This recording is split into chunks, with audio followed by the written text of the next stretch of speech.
Texas Governor Abbott feels confident the next legislative session will include the passing of education savings accounts. You might more commonly know them as school vouchers.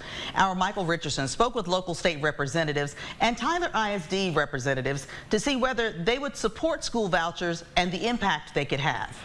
School vouchers have been a hotly contested topic for many years. It's a system that will allow parents to provide taxpayer-funded subsidies to non-public schools and has got lawmakers such as State Representative Cole Hefner thinking. If school vouchers came to a vote during the upcoming legislative session, I will vote yes, as long as my schools are taken care of, as long as they're funded properly, and as long as we take care of our teachers. As for why he would vote that way, I think that bringing a little competition into the system is not a bad thing, and I think our public schools here in East Texas are going to match up very well. I mean, we're doing that. I will be supporting any of the education savings accounts as well as school choice. House District 11 Republican nominee Joanne Schaffner was endorsed by Governor Greg Abbott for her support of school choice. She won a contested primary against State Representative Travis Clardy earlier this year.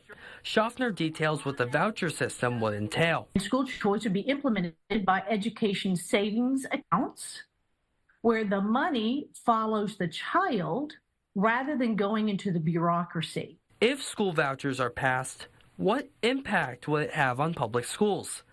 Not a whole lot, according to Tyler ISD Superintendent Dr. Marty Crawford. I don't think it's going to change very much. You know, our enrollment's up now. We have private schools in Smith County now.